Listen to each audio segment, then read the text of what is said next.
23 March শহীদ দিবস। এই শহীদ দিবস কেন পালন করা হয়?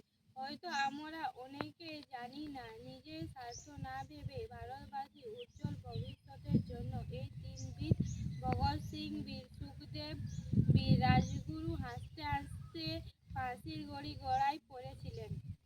ভগৎ সিং জি নিয়ে আমি কিছু বলতে চাই। বীর ভগৎ সিং এর জন্ম হয় 1907 সালে 28শে সেপ্টেম্বর শনিবার শীতের স্রোতে পঞ্জাবের লয়লাপুর জেলার বঙ্গা গ্রামে।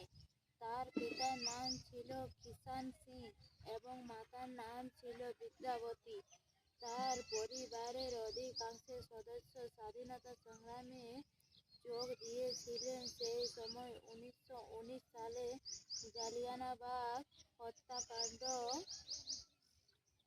ঘটে যায়। এর ফলে ওই দিন বীর ভগৎ সিং রক্তমাখা মাটি নিয়ে শপথ করেছিলেন যতদিন বাঁচবেন ইংরেজদের অত্যাচারের বিরুদ্ধে লড়বেন। 1920 সালে গান্ধীজি অসহযোগ আন্দোলনে ডাক দিলেন।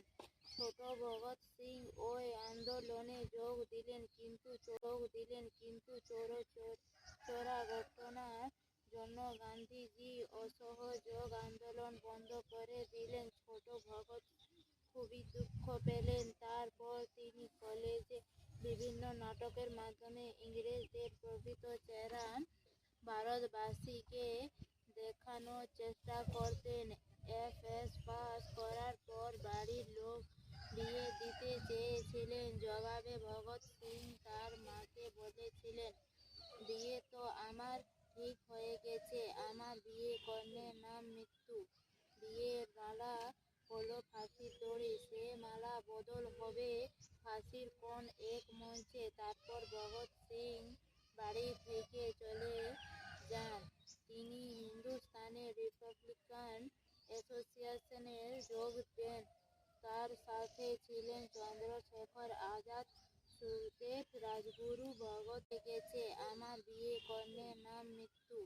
বিয়ের মালা হলো ফাঁসির দড়ি, সে মালা বদল হবে ফাঁসির কোন এক মঞ্চে। তারপর ভগৎ সিং বাড়ি থেকে চলে যান। তিনি হিন্দুস্তানি রিপাবলিকান অ্যাসোসিয়েশনে যোগ দেন। তার সাথে ছিলেন চন্দ্রশেখর আজাদ, সুখদেব, রাজগুরু, ভগৎ চরণ ও তার স্ত্রী জয়কুমার সেনা, কিশোরীলাল, মহাবীর সিং, শিব বর্মা, কায়া প্রসাদ, কমলানাথ তিওয়ারি, বাংলার গৌরব যতীন দাস। তিনি 1928 সালে হিন্দুস্তানি সোশ্যালিস্ট রিপাবলিকান গঠন করেন।